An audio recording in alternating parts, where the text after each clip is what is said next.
is to work with the free enterprise system. You need to continue to support your organizations and organizations like CFEC who fight for your ability to compete for and to work on projects that are in your own community. So on behalf of WECA and the American Fire Sprinkler Association that I represent, I appreciate you being here today. I appreciate you being active, and I appreciate everything that you do to fight these green mail extortion attempts to stop development projects in California and here in your own hometown.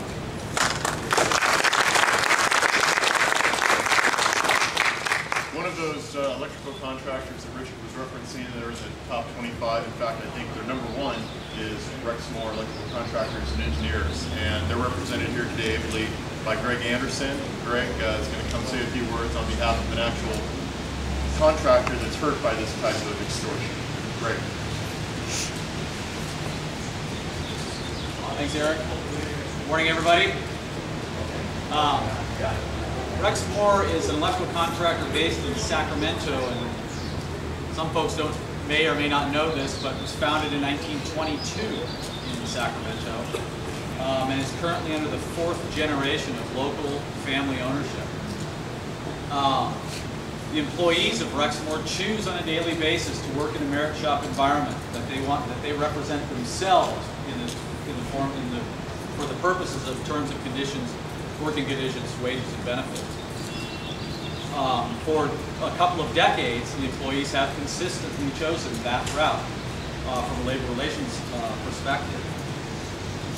Using an environmental quality law like CEQA far out of its intended purpose to cut contractors like Rexmore out of the running for projects is, to me, inconceivable. Rexmore wired this building, City Hall. If we were good enough to do this, why aren't we good enough to do the projects on Delta Shore?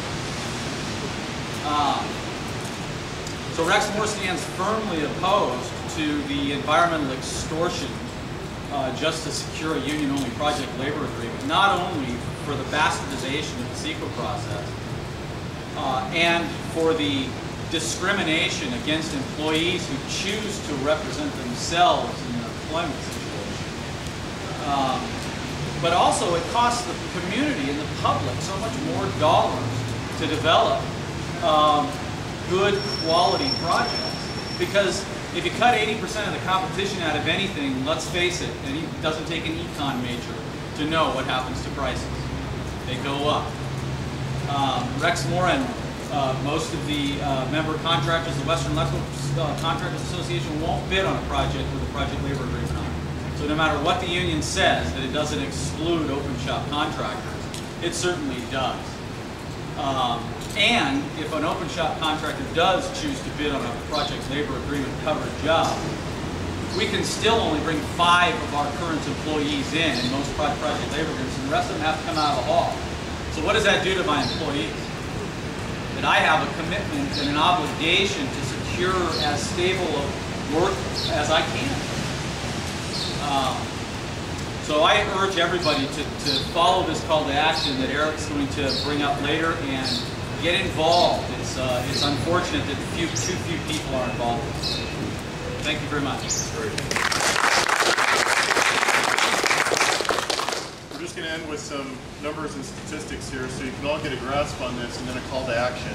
For all of you that are workers, those of you that are apprentices, those of you that are owners, those of you that are developers, this impacts all of you. For those of you that are apprentices, built into the project labor agreement rhetoric is a explicit exclusion of non-union apprenticeship programs.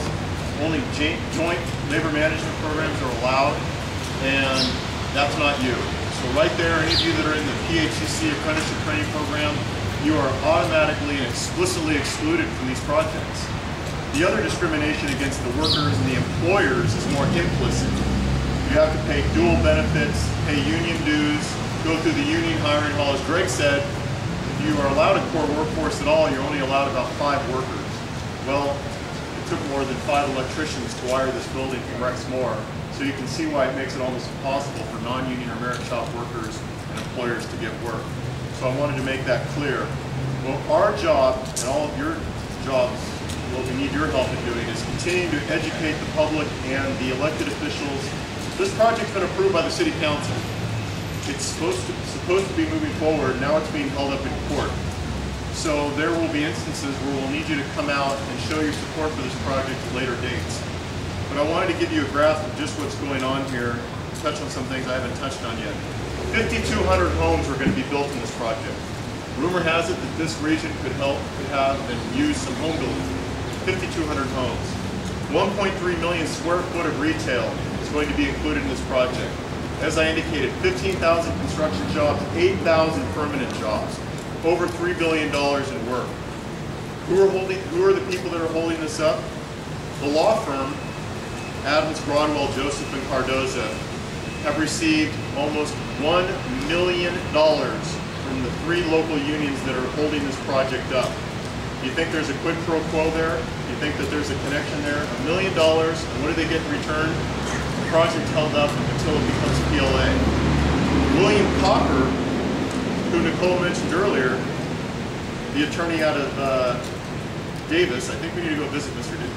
Copper sometime over in Davis. Let's all go bring him out to lunch.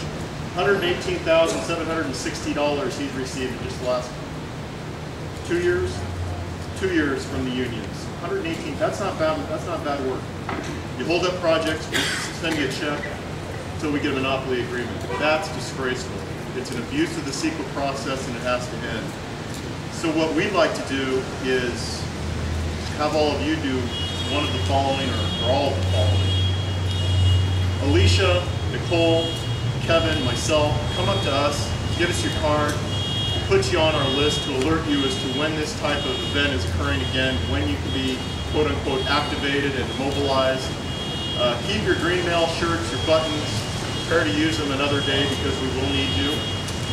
We'd also like you to be prepared to meet with elected officials and the owners to show them that you are both opposed to PLAs and, in the owner's case, supportive of what they're doing. Right now, the owner's not agreeing to a PLA.